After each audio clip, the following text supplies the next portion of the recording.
Hello tout le monde, j'espère que vous allez bien. Aujourd'hui on se retrouve dans une nouvelle vidéo, un ask. Ça fait un petit peu de temps que j'en ai pas fait. En vrai j'en ai fait un vers la fin d'année je crois. Je voulais en faire un peu en mode discussion de nouvelle année. J'ai eu tellement de questions ces derniers temps, notamment avec un peu tout mon changement de vie. Donc j'ai décidé d'y répondre. Bon déjà pour commencer, une question qui est beaucoup revenue. Est-ce que je suis contente de mon emménagement à Tokyo? Et je me suis dit que c'était bien de commencer par ça pour vous faire un petit récap un peu de tout ce qui s'est passé. Du coup à l'heure où je tourne cette vidéo, ça fait un petit peu plus de 2 semaines qu'on a emménagé. Donc vraiment si je résume, j'habite entre la France et le Japon. Je fais la moitié de l'année dans un pays et l'autre moitié dans l'autre. Et avant, j'avais un appart qui était en vrai pas cool du tout. Il y avait que la localisation qui était trop bien, mais l'appart était pas cool. Ce qui faisait que c'était un peu compliqué quand on était au Japon. Mais on était quand même contents. Et là, comme Jérémy a eu son visa, j'attends toujours le mien pour info. Mais Jérémy a eu son visa, donc on a pu enfin louer un appart comme des Japonais. On pouvait avoir accès à un petit peu tous les apparts qu'il y avait. C'est très compliqué de louer un appart ici. Franchement, s'ils avaient pu me demander une mèche de cheveux à mettre dans mon dossier, ils l'auraient fait. Ils nous ont demandé tellement de choses, c'était abusé. Bref, très compliqué ici, surtout quand t'as pas de visa. En gros, tu peux absolument rien faire. Donc bref, on a eu beaucoup de chance. Et donc je suis hyper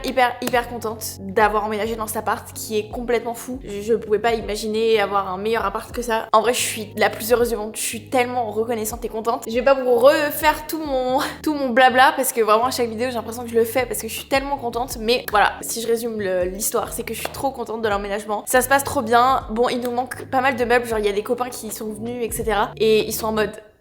Il fait vraiment vide l'appart, c'est vrai qu'il fait vraiment vide, il manque des meubles, mais au fur et à mesure on va tout acheter, on se met pas la pression, on a envie de prendre notre temps. Tant qu'on a de quoi vivre, c'est-à-dire un canapé, un lit, bah tout va bien. Et le reste, on fera au fur et à mesure. Pour l'instant, il n'y a pas de red flag, il y a eu, en fait, il y avait une des questions d'ailleurs qui était, est-ce que vous avez découvert des trucs un peu négatifs dans l'appart? Franchement, s'il y a 2 trucs que je peux dire qui sont négatifs, mais en fait, c'est pas vraiment l'appart. La première chose, c'est à quel point l'appart est sec. Enfin, l'air de l'appart est sec. C'est un truc de fou. En sachant que c'est comme ça partout. Genre en hiver, c'est hyper sec. Et du coup, j'avoue que on a le petit, je vous en ai déjà parlé, mais on a un petit truc qui donne un peu l'indicateur d'humidité dans l'air. C'est 20%, on est censé être à 50. Et vraiment, c'est très sec. C'est-à-dire que tu te réveilles, t'as la peau sèche. J'ai même des rides le matin. C'est pas une blague, hein. J'ai vraiment des rides. Genre, je dors avec un masque. Et le masque, comme il fait un petit pli, ça fait 1 an que je dors avec ce masque. Je n'ai jamais eu ça. Et genre, depuis qu'on a emménagé, j'ai des rides, j'ai des petits boutons de sécheresse, les lèvres qui pèlent, le corps qui est déshydraté à mort. Mais ça, c'est vraiment le Japon. Donc, il faut qu'on achète. Et il y en a partout en vrai ici, un humidificateur d'air. J'en ai un dans la chambre, mais on n'a pas trouvé un qui est assez bien pour le salon. Comme c'est une pièce assez grande, c'est un peu galère. Donc ça, c'est un peu le point négatif, mais c'est pas... c'est comme ça dans tous les apparts, un peu comme ça. Donc en vrai, c'est pas vraiment cet appart. Et le deuxième point négatif, qui est par rapport à l'exposition. Du coup, là où je filme en face, c'est le sud et là, c'est l'ouest. Et bah, j'avoue qu'il fait très chaud la journée, en sachant qu'on est en hiver, donc je pense que cet été, ça va être très chaud. Mais pour moi, c'est pas un point négatif. Genre, ça peut l'être pour certaines personnes. Moi, ça l'est pas parce que tout ce que je veux dans ma vie, c'est le soleil. Donc, je suis quand même très contente. Autre question qui est beaucoup ressortie, c'est comment est-ce que tu partages tes affaires entre la France et le Japon? Alors, c'est assez marrant parce que c'est vrai que, au début, quand tu commences un peu à vivre dans un autre pays ou quoi, tu penses pas à ce genre de truc. Mais il y a une vraie histoire d'organisation. Et vous m'avez grave posé des questions, surtout quand j'ai posté ma vidéo où où je fais tout mon dressing dans l'appart. Et il y a plein de gens qui disaient que c'était vide, etc.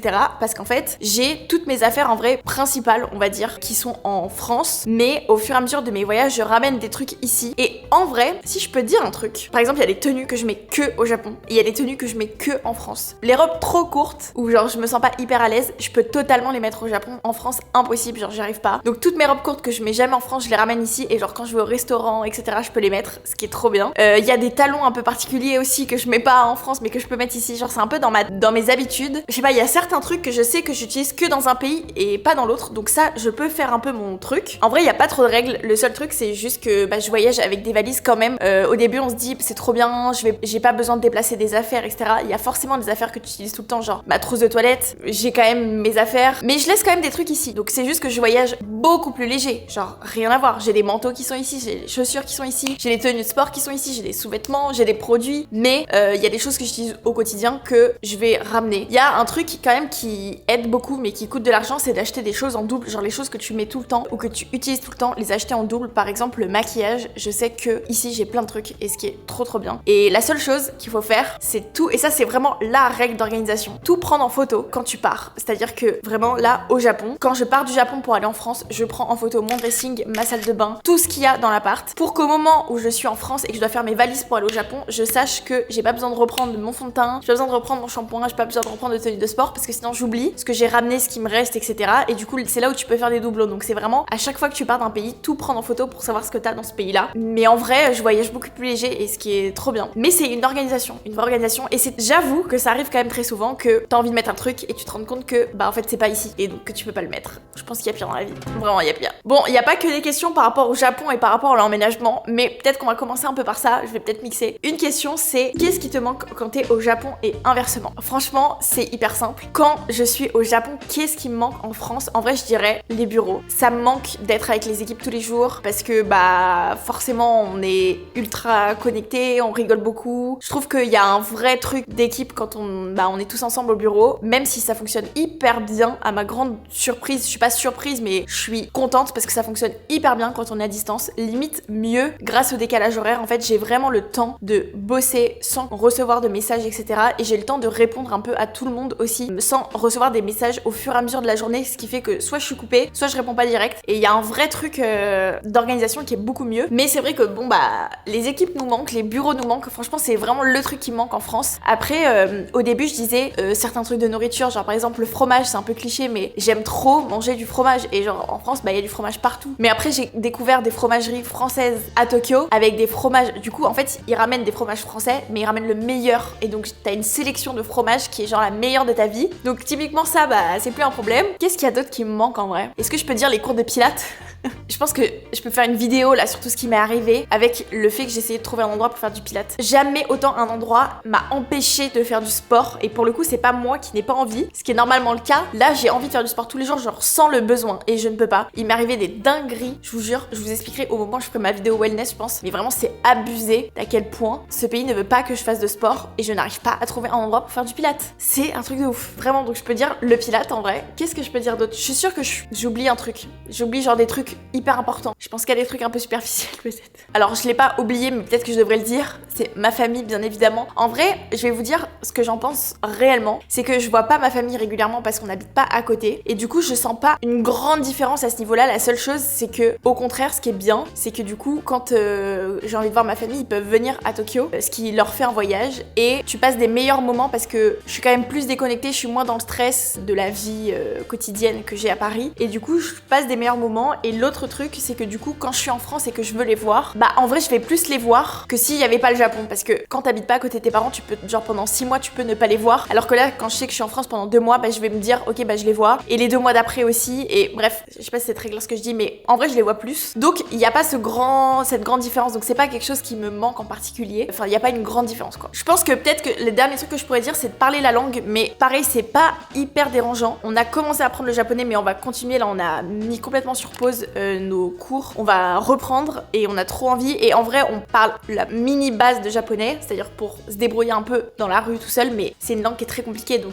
on parle vraiment très très peu. En fait c'est pas qu'on parle pas, c'est qu'il y a des choses qu'on comprend mais on va pas savoir énormément parler donc voilà. Donc j'irais plus parler la langue, parfois ça te manque un peu d'être dans un pays où tu peux parler la langue mais je sais que c'est quelque chose qui va venir à être amélioré puisque je vais apprendre la langue et surtout en vrai c'est pas si dérangeant que ça, genre je le vis pas mal. Et quand je suis en France, qu'est-ce qui me manque au Japon? J'avoue que vous commencez à connaître, je pense, un peu mon amour pour le Japon. Mais un des trucs qui me manque le plus, c'est la sensation de à quel point c'est paisible, à quel point c'est safe. Peut-être juste cet apaisement mental que je n'ai pas du tout quand je suis en France. Quand je suis en France, je suis beaucoup plus dans le stress. La ville est beaucoup plus stressante. L'ambiance, en fait, c'est beaucoup plus agressif. Et en fait, on peut pas trop le comprendre tant qu'on n'est pas venu au Japon. Au Japon ou ailleurs, dans une ville ou dans un pays où c'est un peu comme ça, où il y a un truc très apaisant, c'est quand tu t'éloignes de la France et que tu reviens, tu te rends compte à quel point c'est un pays qui est hyper agressif au quotidien. Surtout les grandes villes en vrai, parce que ça dépend de là où t'habites, mais je parle de Paris, parce que Paris c'est quand même très agressif et très... C'est pas du tout une ville où t'es apaisé d'esprit, je pense qu'on est tous d'accord pour le dire, mais c'est vrai que cette sensation de quand t'arrives à l'aéroport de Tokyo et que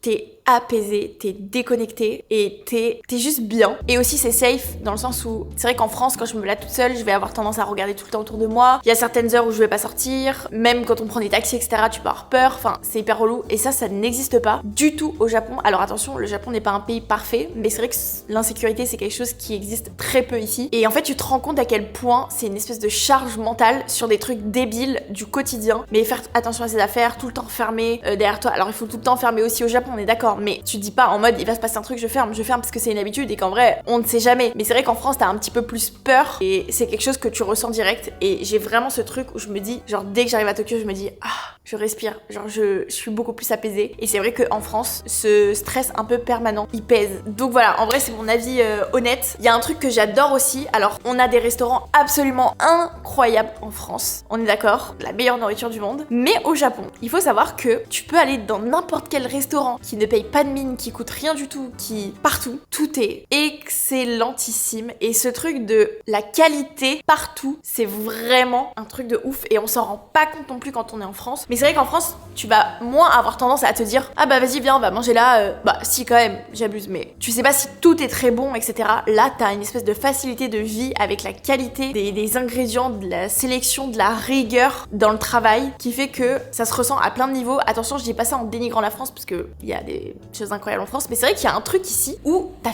la qualité qui est partout et c'est trop agréable et genre j'aime trop. Qu'est-ce qui me manque sinon je pense que là, sur ma liste, ça va être clairement mon appartement. Quand je serai en France, je pense que vraiment mon appart, je vais y penser chaque nuit, chaque seconde. La lumière dans l'appart, l'espace. C'est vrai que cet appart, c'est genre, il va vraiment pas me donner envie de rentrer en France. Mais si je peux dire un dernier truc, elle est très longue ma réponse. Si je peux dire un dernier truc, c'est les 7-Eleven. Si vous saviez le nombre de fois par jour où je vais au 7-Eleven, c'est un délire. Le 7-Eleven, le matin, je vais chercher mes œufs, je vais chercher ma petite boisson chaude. Le midi, je vais chercher à manger parfois. Le soir aussi, je vais chercher des petits snacks, je vais chercher de l'eau. Je vais tout acheter au 7-Eleven à toute heure. Et si vous venez au Japon, vous allez comprendre. Les 7-Eleven du Japon, c'est les meilleurs du monde. Et la vie est tellement plus simple et c'est tellement plus simple de manger sainement ici que vraiment, pour moi, ça c'est un truc qui me manque. Quand je dois aller me faire à manger en France, parce qu'ici ça coûte moins cher de manger dehors que de se faire à manger. Je dois aller me faire à manger, aller acheter à l'épicerie, mais elle va fermer et il y a pas ce qu'il faut et tout. Et genre là, il y a partout dans toute la ville, dans tout le pays, des 7-Eleven, des Lawson, des Family Mart. C'est incroyable. Moi, je suis team 7-Eleven, mais c'est incroyable. Genre vraiment, c'est incroyable. Alors c'est trop marrant parce que on me pose la question de si Jérémy, mais je crois que je l'avais dit déjà, mais je suis pas sûre, si Jérémy allait ouvrir sa chaîne YouTube. Alors c'est très drôle parce qu'il a ouvert son compte Instagram et du coup tout le monde pense qu'il va devenir influenceur. Jérémy, je vous le dis, je le force à être dans les vidéos, vous avez pas idée d'à quel point c'est une négociation. Alors il le fait, il est content, mais genre il a pas envie en vrai. Et c'est trop drôle parce que vraiment à chaque fois c'est un sujet. Donc croyez-moi qu'avant que Jérémy crée sa chaîne YouTube, pose sa caméra et se filme pour parler tout seul, il va falloir du temps. Je pense que ma carrière de youtubeuse, je serai très vieille. Que fais-tu de ton temps libre que tu ne montres pas sur YouTube? J'aime bien cette question parce que ça me permet d'y répondre en expliquant un peu comment ça se passe dans ma vie. Mais il faut savoir que mes vidéos YouTube, j'ai l'impression que je filme tout le temps, dans le sens où je fais une vidéo par semaine, souvent c'est des vlogs. Donc en fait je filme tous les jours. Mais en vérité sur 24 heures, je vais filmer max 1 heure, parfois plus mais parfois moins. Et donc 1 heure c'est vraiment une toute partie de ma journée. Et c'est vrai que dans les vidéos, en vérité, on voit je pense sincèrement 5% de ma vie. Alors c'est pas que je cache l'autre partie, c'est juste que je peux pas filmer tout le temps. En fait dans ma vie, soit j'ai des choses à faire et du coup je filme. Donc par exemple quand on a emménagé, quand on voyage quelque part, quand je sais pas, je montre un peu ce que je fais, ma routine,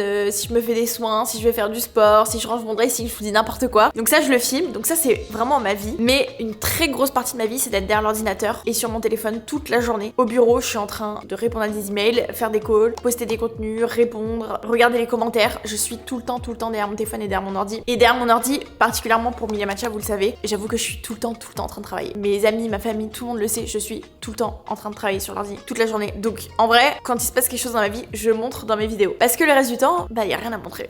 Question hilarante. On est bien d'accord que Maya n'a pas 10% de Milia Matcha. Alors c'est hyper drôle, parce que je ne demande pas de l'autorisation de Maya de finir son running gag, mais je le fais. C'est hyper drôle parce que quand on était à Marrakech, donc je suis allée à Marrakech pour l'anniversaire de Maya, je lui ai fait livrer un bouquet dans sa chambre avec genre un petit mot que j'avais mis. Elle prend sa caméra, elle se filme et elle prend, mais je vous jure c'est là où elle est forte, elle prend sa carte où j'avais marqué un petit mot qui n'a rien à voir avec ce qu'elle a lu. Elle a dit non mais attendez, c'est un truc de fou, Andy elle m'offre 10% de Milia Matcha. Et c'est hilarant parce que tout le monde y a cru. En parlant d'Andy, elle m'a livré un énorme bouquet de fleurs. Et les gars, vous n'allez pas y croire, elle m'a écrit une lettre, elle m'a dit joyeux anniversaire à ma copine préférée, pour ton anniversaire je t'offre 10% de Milia Matcha, profite bien, love you.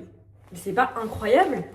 Elle m'a offert 10% de sa société. C'est juste incroyable. Donc vraiment Andy, je voulais te remercier. C'est tellement généreux. Et je suis juste, je Choquée. Tout le monde pensait que vraiment j'ai offert ça pour son anniversaire, donc déjà, excusez-moi, mais vous êtes malade quoi. Mais je trouve ça hyper drôle parce que du coup, elle a fait genre plein de vidéos et genre tout le monde pense sincèrement qu'elle a 10% de Milia Matcha et j'y réponds aujourd'hui parce que ça devient trop sérieux cette histoire. Maya n'a pas 10% de Milia Matcha, je vous rassure. Et aussi, je tiens à dire, parce que vous la connaissez, elle a fait un TikTok pour dire qu'elle avait gagné les voyages au Japon qu'on a fait gagner pour les 2 ans de la marque. On a fait gagner 3 voyages au Japon. Elle a fait croire, quand elle est venue au Japon pour nous rejoindre pour le nouvel an, elle a fait croire qu'on lui avait fait gagner le voyage au Japon, mais s'il vous plaît, elle veut me mettre dans une sauce. Genre, il y a des commentaires qui ont pris au sérieux en mode c'est de la triche, etc. C'est hilarant. Quels sont les prochains lancements Milia Matcha? Il y a plein de gens qui se posent des questions sur ce qu'on va sortir. Sachez que on travaille très dur sur plein de lancements différents pour cette année, pour l'année prochaine. Évidemment, cette année, il y aura des nouveaux arômes qu'on a mis beaucoup de temps à développer et qui sont bientôt prêts. Il y en aura potentiellement pas qu'un seul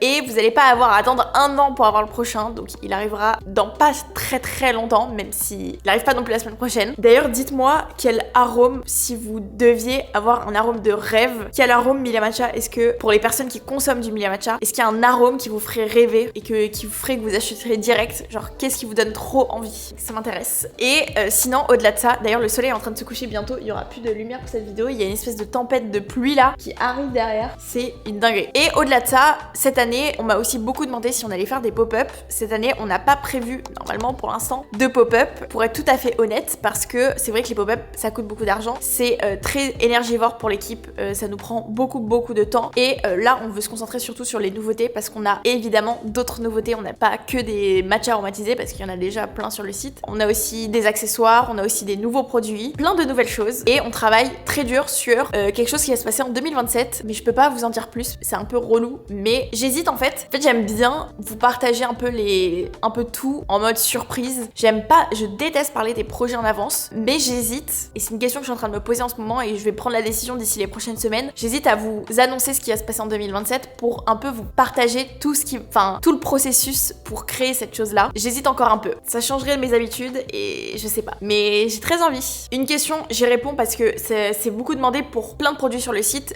Quand est-ce qu'il y a des restocks? On a vraiment été dévalisés pour les périodes de Noël. C'était complètement fou. Enfin, toutes les fêtes de fin d'année, plus les 2 ans de la marque, etc. Ça a fait qu'on a été sold out de tout. Sachez qu'il y a tout qui revient. Il y a le matcha vanille qui est revenu, il y a le matcha chocolat blanc qui arrive, il y a tout qui revient au fur et à mesure. Il y a le matcha cerise aussi qui est revenu. Donc il y a tout qui revient au fur et à mesure. Il vous suffit juste de checker sur le site ou de mettre les notifs. En fait, quand vous allez sur une page produit, vous pouvez mettre votre mail pour recevoir un mail quand il y a un produit qui restock. Voilà, je vous rassure, tout arrive. Et il y a aussi les abonnements. En vrai, ça je le spoil, mais il y a les abonnements qui arrivent sur ce début d'année. Je vous dirai sur YouTube quand est-ce que ça sort, mais bientôt, si vous consommez du Milia Matcha, vous allez pouvoir vous abonner et donc vous allez avoir un tarif particulier pour les abonnements. Pour les personnes qui souhaitent recevoir tous les mois, c'est quelque chose qui va être ultra personnalisable, ultra pratique. Voilà, j'ai trop hâte que ça sorte. Tout ce qu'il nous faut, c'est être restock de tout et ça sortira comme le programme de fidélité qui arrive. Pour ceux qui ont l'habitude de consommer Milia Matcha et qui comptent passer plusieurs commandes, sachez que vous allez avoir des petits cadeaux, des petites choses. Donc il y a tout un programme de fidélité sur lequel on travaille depuis pas mal de temps qui va sortir. Et je suis trop contente et j'ai hâte de voir les retours de tout le monde. J'ai retenu une question parce que j'avais une réponse bien particulière en tête, mais j'ai une question: comment tu fais pour t'organiser dans une journée et pas t'éparpiller? Alors, il faut savoir que j'ai plein de missions complètement différentes à gérer, plus des calls, plus le décalage horaire, plus machin, vous avez compris. Alors, j'ai plein de choses du quotidien dans mon organisation. Qu'est-ce que je fais d'abord au début de ma journée? Qu'est-ce que je fais en milieu de journée? Qu'est-ce que je fais en fin de journée? Ça, je pense que c'est une vidéo à part entière, mais j'ai pensé à une chose que j'ai trop envie de vous partager. C'est une app, c'est pas du tout une ponto, je paye cette app qui s'appelle Things. Vous pouvez la télécharger et vous payez, je crois que c'est 50 €. Je sais pas si c'est 50 € une fois ou 50 € par an. Peut-être que je me trompe sur les tarifs, etc. Mais cette app, c'est une app pour mettre sa to-do list. Je la mets sur mon ordi, sur mon téléphone. C'est vraiment ma to-do. Toute ma vie est dans cette app, sincèrement. Fini les to-do Notion, fini les to-do notes, fini. Cette app, elle est géniale parce que quand tu coches un truc, ça te le supprime complètement. Tu peux faire des catégories, tu peux mettre des... Enfin, c'est hyper bien fait. Vraiment, cette app, si vous galérez un peu avec votre to-do, elle est géniale. C'est Jérémy qui me l'a recommandé et vraiment, c'est trop bien. Je la recommande à tout le monde. Elle est génialissime. Et vraiment, depuis que j'ai cette app, je suis beaucoup plus productive, ce qui est quand même un truc de fou parce que j'utilise d'autres choses depuis pas mal de temps, Notion pour les plannings, les machins, les trucs. Mais c'est vrai que cette app, bah je sais pas, elle m'aide trop à être productive. Genre, j'y arrive beaucoup mieux, je suis beaucoup mieux organisée. Quels sont tes tips pour les cheveux? Pareil, en vrai, ça pourrait être une vidéo à part entière, mais je pense que c'est bien que je fasse un petit récap parce que j'ai régulièrement des questions sur l'entretien de mes cheveux, ce que je fais, etc. Je vous fais un récap ici, mais si on doit lister, première chose, c'est d'aller chez le coiffeur tous les 2 mois, c'est-à-dire de couper les pointes. Là, je vous dis les 2 mois, mais en vrai, je vais être beaucoup plus que 2 mois au Japon, donc quand je rentre, parce que mon coiffeur est en France, je vais couper mes cheveux, couper toujours les pointes, toujours. Ça aide beaucoup et surtout, en fait, t'as toujours des cheveux sains. Parce que si là, je laissais pousser tous mes cheveux sans rien couper pendant, je sais pas, 1 an, bah forcément, ils paraîtraient pas aussi sains que ça. Il n'y a pas besoin de couper beaucoup, il faut couper juste ce qui a l'air un petit peu moins sain, même si parfois quand j'y vais, il y a rien. Au moins, ça prévient de quand ça sera abîmé. Et vraiment, je trouve qu'il y a une grosse différence parce que t'as tout le temps les cheveux sains. Moi, je fais un dégradé, donc ça permet d'avoir un peu plusieurs couches, surtout quand je fais des brushings comme ça. Ça rend trop bien. Donc ça, je recommande. Ensuite, ce que je fais, je me lave les cheveux tous les 2 jours. Si jamais je peux pas pour X ou Y raison, que j'ai pas le temps ou quoi, je vais mettre du shampoing sec, mais j'en mets pas plus de 24 heures. En vrai, j'aime pas ça, mais j'avoue que c'est quand même très pratique. Donc, je dirais me laver les cheveux tous les 2 jours. Je fais toujours 2 shampoings. Le Color Wolf, celui-ci, et le Virtue. J'aime beaucoup aussi Enalite. Et en masque, ça dépend. En fait, ça varie. J'utilise soit le Virtue, soit le Gisou, soit le Enalite. Si je dis pas de bêtises, il y en a pas d'autres. La seule chose qui est hyper importante, c'est d'avoir des produits qui n'alourdissent pas les cheveux pour mes cheveux, parce que j'ai les cheveux. En fait, je pense que ça se rend pas compte parce que genre un brushing, ça fait les cheveux un peu genre légers, etc. J'ai les cheveux d'une lourdeur, genre ils sont très épais, très lourds. Et du coup, c'est pour ça aussi que je vais chez le coiffeur tout le temps, c'est parce qu'il me les désépaissit, parce que sinon, vraiment c'est horrible, j'ai pas de volume là, c'est hyper lourd, c'est pas beau. Et les produits, ça joue aussi, parce que si je fais un masque qui alourdit mes cheveux, et bah c'est pas joli quoi. Ça se voit et j'ai plus de volume, j'ai plus rien.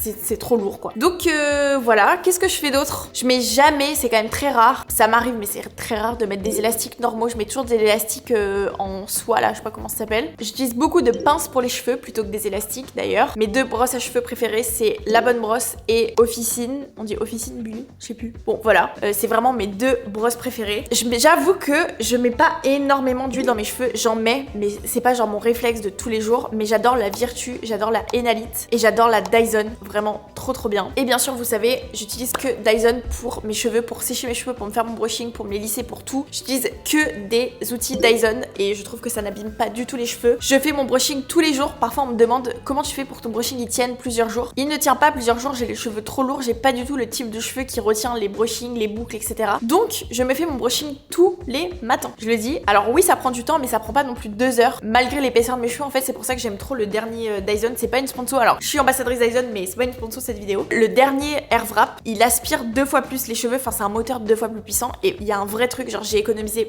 beaucoup de temps depuis que j'utilise celui-là. Donc, il est vraiment trop bien. C'est le Kohanda. Et du coup, ça me prend en vrai 15-20 minutes. Et quand j'ai pas le temps, j'ai pas le temps. Il y a plein de jours où je m'attache les cheveux. Il y a plein de jours où je les laisse un peu pourris. Mais j'aime pas trop les laisser en mode. Soit je fais pas de brushing et j'ai les cheveux propres, je me sèche les cheveux et ils sont lisses naturellement. Soit vraiment, j'aime pas trop les laisser détacher quand ils sont en lendemain de brushing, etc. Sauf si ça rend encore bien, ça arrive. Mais j'aime pas trop sinon l'effet. Enfin, je sais pas, je trouve que j'ai moins de volume et tout. Donc souvent, je me fais un petit chignon bas ou une queue de cheval. Et ça fonctionne très bien. Et sinon, vous savez, un des bienfaits du matcha, c'est. J'essaie de pas le dire parce que je veux pas être la fille qui vend son matcha. Mais ça a été d'ailleurs évoqué par énormément de clients. Le matcha, ça active la pousse. Donc ça fait pousser les cheveux plus vite. Si jamais vous avez ce souci-là, sachez que ça fonctionne. En tout cas, ça a énormément fonctionné pour moi et pour tous les clients qui nous ont fait part de leur avis sur ce sujet-là. Mais c'est vrai que moi, j'ai les cheveux qui poussent extrêmement vite. Bah, la preuve, je vais vraiment chez le coiffeur tous les 2 mois et ils sont quand même toujours longs et je coupe pas mal pour le coup. Ça pousse vraiment très vite. On m'a posé plein de questions et d'ailleurs, c'est insupportable que je dise ça parce qu'on dirait vraiment les youtubeuses de 2012. À chaque question, je dis tout le monde m'a demandé, vous avez été très nombreux à me demander. Désolée, j'ai un réflexe de youtubeuse de 2012, je peux rien y faire. Mais du coup, j'ai reçu plein de questions par rapport à la Samaritaine parce que pour ceux qui ont suivi, on est vendu, donc Milia Matcha est vendu à la Samaritaine. Il y a plein de gens qui me demandent est-ce que c'est toujours là, etc. Sachez que c'est notre corner, il est permanent. Donc vous pouvez y aller toute l'année. La seule chose, c'est qu'il n'y a pas les toutes dernières nouveautés, le verre à matcha, etc. Mais ça arrive très vite. Le but, c'est que juste là, ça met un petit peu de temps à se mettre en place. Mais après, il y aura toutes les nouveautés que vous voyez sur le site. Vous les verrez aussi normalement à la Samaritaine. Voilà, c'est toujours là. On me demande les updates par rapport à l'arrêt de ma pilule. Je vous ai dit il y a quelques mois maintenant, au mois d'octobre, en fait, j'ai arrêté ma pilule un peu par souci de temps. En fait, c'est un peu bizarre, mais comme bah, justement, il y avait le pop-up à la Samaritaine. Et bon, si vous fais un résumé, je ne dormais pas la nuit, je n'avais pas le temps de respirer, ni de vivre, ni de limite me doucher sincèrement. Et en fait, j'avais plus ma pilule chez moi, je devais la reprendre après ma semaine sans pilule. J'en avais plus donc fallait que j'y aille, sauf que je n'avais pas le temps d'y aller. Alors que vraiment il y avait une pharmacie en face, enfin il y a une pharmacie en face de la Samaritaine. Je n'avais pas le temps d'y aller. Et donc tu vas pas le premier jour où t'es censé la reprendre, tu te dis ah j'ai un jour de retard. Tu vas pas le deuxième jour, tu vas pas le troisième jour. Et en fait je me suis dit ok mais je crois que je vais arrêter la pilule. En vrai ça fait longtemps que je veux le faire, je n'ose pas le faire parce que j'ai très peur d'avoir de l'acné. Ce qui était arrivé quand j'ai arrêté la pilule il y a vraiment plusieurs années maintenant, peut-être il y a 6 ans. J'ai arrêté la pilule et j'ai eu une poussée d'acné de malade qui n'a pas voulu partir. Et du coup j'étais vraiment traumatisée parce que l'acné, pour ceux qui en ont eu de manière extrême, parce que j'ai eu vraiment de l'acné extrême, surtout sur le front, vous savez à quel point c'est très dur mentalement, surtout au niveau de la confiance en soi, et encore plus quand tu te filmes un peu du matin au soir et que tu vois un peu que ça. Et donc je me suis toujours dit en fait il faudrait que j'arrête un jour parce que j'ai pas envie de prendre la pilule tous les jours, mais trop peur de ce que ça peut faire au niveau de l'acné. Donc je n'ai pas arrêté la pilule pendant toutes ces années, et là je me suis dit bon on le tente, au pire je la reprends et on verra bien. Et bah sachez que j'ai eu des boutons pas directs, donc j'ai arrêté en octobre, j'ai eu des boutons en décembre, bah un peu quand je suis arrivée au Japon, mais je sais que c'est, enfin j'ai jamais eu de boutons au Japon particulièrement, donc je sais que c'est pas causé par ça, mais du coup j'ai eu des boutons sur le front, où d'ailleurs j'ai une petite cicatrice, mais là je suis maquillée. J'ai aussi, mais ça se voit pas avec le make-up, mais j'ai un bouton là, j'ai des boutons que je n'ai pas normalement qui sont vraiment gros pour le coup, mais là en vrai ça va un peu mieux depuis quelques jours, mais j'ai des boutons que je n'ai pas normalement, mais je n'ai pas du tout de l'acné sur tout le front, donc je sais pas si ça va arriver. Pour l'instant en tout cas j'en ai pas, ce qui est trop bien. Je vois quand même que j'ai la peau beaucoup plus grasse, désolée du terme, mais en vrai c'était vraiment le truc que j'ai repéré quand j'ai pris la pilule. Ma peau s'est asséchée de ouf, et là je vois que j'ai la peau beaucoup moins sèche qu'avant, beaucoup plus grasse. Je le vois au niveau de mes pores, je le vois du coup à certains endroits j'ai des boutons, ce que j'ai pas du tout normalement, mais écoutez si c'est que ça, mais ça me va très bien. Juste je veux pas que ça aille plus loin, donc on va voir, je vous referai l'update peut-être dans quelques mois, mais pour l'instant je touche du bois, tout va bien, et vraiment j'espère que ça va rester comme ça parce que sachez que je me sens 100 fois mieux, j'ai beaucoup plus d'énergie, je me sens beaucoup mieux dans ma vie sans la pilule sincèrement, à plein de niveaux, donc je ne veux pas la reprendre.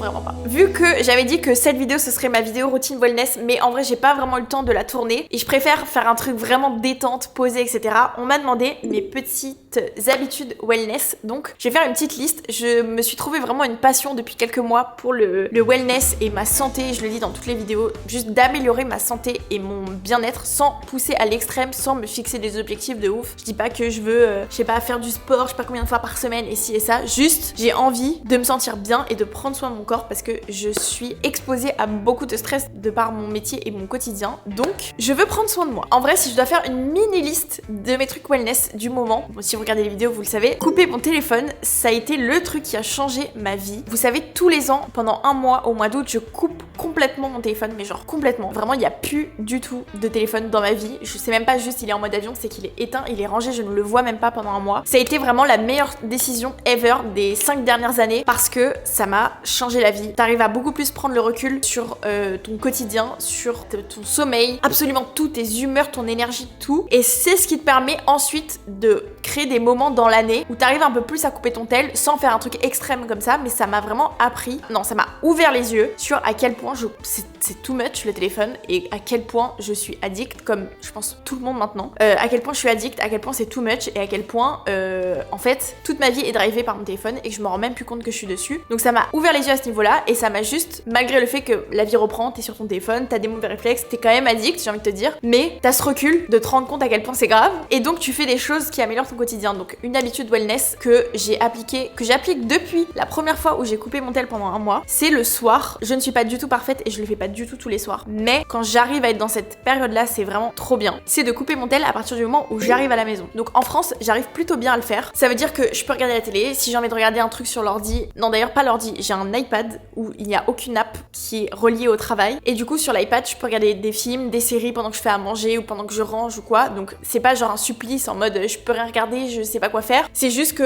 je vais pas scroller et en vrai quand je parle de couper le téléphone, c'est couper le côté scroller toute la journée. Ça m'a beaucoup aidé. Il y a des moments où j'y arrive pas, sincèrement, genre j'arrive pas à couper mon tel quand je rentre chez moi. Il y a des moments où de toute façon je le coupe, c'est l'heure où je dois aller me coucher, parfois je rentre à 23h du bureau et voilà, c'est pas très efficace mais c'est pas très grave. La seule chose c'est qu'ici comme on a des bureaux mais on travaille pas dans ces bureaux-là, on a tendance à travailler dans des cafés ou à la maison en fin de journée et donc t'as moins ce truc de t'arrives à la maison et tu coupes ton téléphone. Donc c'est pour ça que j'ai acheté un espèce de réveil. Je vous conseille d'aller voir ma dernière vidéo parce que sinon c'est trop long cette vidéo, mais où j'explique un peu tout. J'ai un réveil qui me permet de couper mon tel et ça vraiment astuce wellness numéro 1, c'est couper son téléphone le plus possible. Je dirais au moins 1 heure avant de dormir et au moins 1 heure après le réveil. Ça a complètement changé ma vie et t'es beaucoup mieux toute la journée. Genre ça a un impact sur ta journée, c'est un truc de fou. Autre astuce wellness, ok ça va paraître vraiment ridicule ce que je dis et j'en ai conscience et je suis vraiment devenue une influenceuse, mais respirer, genre en ce moment c'est mon truc. Je me rends compte, il y a des moments où je suis hyper stressée, parfois je me dis genre là c'est pas possible d'être aussi stressée, genre c'est pas bien pour mon corps, je le sens, mon cœur qui bat, je sens que j'ai mal au dos, je suis hyper stressée et juste de respirer, genre parfois, mais même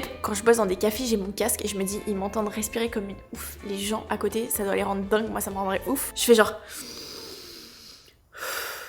je me rends compte que je respire pas quand je suis stressée, je me bloque la respiration. Je vous jure que prenez 3 inspirations profondes, comment ça te détend instantanément. Alors ça te détend pas pendant les 4 prochaines heures où tu seras plus jamais stressé, non, mais juste sur le moment, qu'est-ce que ça fait du bien. Et genre c'est mon truc wellness depuis le début de l'année. Je sais pas, en fait c'est devenu je l'ai pas vu quelque part, même si tout le monde dit qu'il faut respirer machin, mais genre je l'ai pas vu quelque part, c'était juste moi. Genre je me suis rendu compte que je respirais pas. Et donc j'ai pris cette habitude de prendre des inspirations d'hystérique, et ça fonctionne trop bien. Genre vraiment c'est trop bien. Autre habitude wellness, bon le pilates c'est un peu cliché et en même temps vous savez aussi, mais depuis que j'ai commencé le pilates franchement c'est trop bien, j'aime trop les cours collectifs, j'ai trouvé un sport qui est pas trop hard pour mon corps, genre je m'épuise pas parce que c'est pas du tout ce que j'ai envie de faire, mais je vois aussi des résultats et je me sens beaucoup mieux genre depuis que je fais du pilates. Et le matin, pour le coup ça aurait pas du tout les mêmes effets le soir, le matin le pilates, genre ça me réveille, ça me rend beaucoup plus productive dans ma journée, je sais pas comment dire, il y a un espèce de truc de discipline qui fonctionne trop bien, tu te sens bien dans ton corps, donc t'as envie de manger sainement, donc c'est tout un cercle positif qui se passe juste grâce au sport que j'arrive pas du tout à avoir ici parce que littéralement je ne peux pas faire de pilates, mais vraiment je vous jure qu'il y a un vrai truc qui aide trop et donc je recommande fortement de faire du pilates si vous pouvez. Il n'y a pas forcément besoin de faire du pilates reformer dans les clubs qui coûtent je sais pas combien. Moi je faisais du pilates avec la chaîne Move with Nicole, pour ceux qui vraiment ça fait des années que je parle d'elle sur YouTube et ses vidéos sont trop bien, genre le meilleur corps de ma vie je l'ai eu grâce à ses vidéos, vraiment c'est incroyable. Autre habitude wellness, après j'ai plein de petits trucs de skincare etc, je vous montrerai dans la vidéo, mais c'est un peu ça en gros mes trucs du quotidien qui changent vraiment la donne. Et quand t'as pas envie de boire de l'eau, boire des tisanes, c'est un peu bête, mais genre c'est un peu plus fun que de l'eau et ça te permet de boire beaucoup plus longtemps. Et par exemple au 7-Eleven au Japon, quand je suis au Japon je bois beaucoup plus grâce au 7-Eleven parce que parfois j'ai pas envie de boire de l'eau froide, genre surtout en hiver, et donc je vais acheter des tisanes chaudes au 7-Eleven, mais genre des bouteilles, pour ceux qui savent il y a vraiment des bouteilles chaudes au 7-Eleven et du coup je bois beaucoup plus. Genre boire des tisanes plutôt que boire de l'eau, parfois ça t'aide un peu à boire. Les vlogs longs au bureau nous manquent, c'est pas une question d'ailleurs, mais en vrai moi aussi ça me manque, j'adore les vlogs au bureau, j'adore les vlogs organisation, planning, tout ça, je suis fan de ce genre de vidéos parce que c'est genre toute ma vie, donc j'adore trouver des inspi un peu dans toutes les organisations de tout le monde, donc ça me manque aussi. Après je pense que, dites-moi si c'est intéressant ou pas, mais je pourrais aussi faire des vlogs ici, de vous montrer comment j'organise mes journées avec le décalage horaire, où est-ce que je travaille, quels sont mes petits trucs du quotidien, genre mes apps préférées pour m'organiser, genre l'organisation globale. Dites-moi si c'est quelque chose qui vous plaît, j'adore le faire en France mais je me dis je peux aussi le faire ici, et de toute manière en vrai, mis à part le décalage horaire qui fait que j'adapte un peu mon planning différemment, c'est la même chose, c'est vraiment la même chose. Ok, et dernière question, combien ça coûte d'avoir un appartement au Japon? Est-ce que tu as acheté ou loué, et est-ce que la vie coûte cher? Bon c'est plein de questions mais c'est le même sujet, c'est l'argent au Japon. Il faut savoir qu'au Japon, ce qui coûte cher, alors je vais parler dans les très grandes lignes, les choses du quotidien. Louer un appartement à Tokyo, attention parce que c'est pas pareil dans toutes les villes, mais on va dire que Tokyo c'est Paris, c'est la capitale, donc louer un appartement c'est cher, je vous dis la vérité. Après il y en a pour tous les goûts, tous les prix, tous les emplacements. La particularité aussi qui fait que c'est un petit peu différent de la France, c'est que les surfaces sont très petites parce qu'on est au Japon et c'est comme ça ici, et du coup parfois t'as des loyers qui sont assez chers pour des surfaces qui sont petites, donc voilà, je trouve que c'est sincèrement vraiment cher, surtout dans le centre de Tokyo. Après il y a des choses qui coûtent beaucoup moins cher, comme par exemple manger au restaurant, c'est beaucoup moins cher, vraiment tu peux manger au restaurant pour 3 euros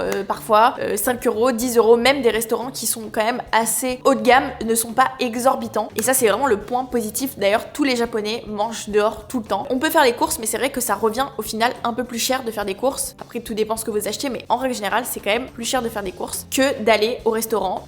Et nous sincèrement on va au restaurant tous les jours. Je vous parle pas de resto de fou etc, mais juste manger je sais pas du riz, des sushis, et encore les sushis c'est pas ce qu'il y a de moins cher ici, mais c'est quand même pas hors de prix. Après ça dépend de là où vous allez. C'est beaucoup moins cher qu'en France d'ailleurs, et c'est beaucoup mieux. C'est vraiment pas bon les sushis en France. Quand tu goûtes celle du Japon t'as peur. Voilà, il y a par exemple les loyers c'est cher, mais si tu veux t'acheter une voiture, bah il y a vraiment des voitures pas chères. Si tu veux manger dehors c'est vraiment pas très cher. Donc ça dépend vraiment des aspects. Après ça reste une grande ville, mais au global je sais que mis à part pour le loyer qui me coûte plus cher que mon appart en France, parce que oui je loue, j'ai pas acheté d'appart pour le coup. Je vous explique, avant d'acheter un appart ici il faut gagner énormément d'argent, et je pourrais pas du tout acheter un appart comme ça. Ce serait un beaucoup plus petit appart et qui n'est pas du tout au même endroit etc, mais bref. Et donc je disais que mon appart ici me coûte plus cher que mon appart en France, mais je dépense moins d'argent au global quand je suis au Japon qu'en France, parce que je trouve que la vie coûte moins cher qu'en France. Donc voilà, je sais pas si ça résume bien, mais même faire des petites activités etc, souvent c'est vraiment pas très cher. Enfin plein de trucs du quotidien c'est moins cher, donc je dépense moins d'argent quand je suis au Japon, il faut le savoir. Sachez que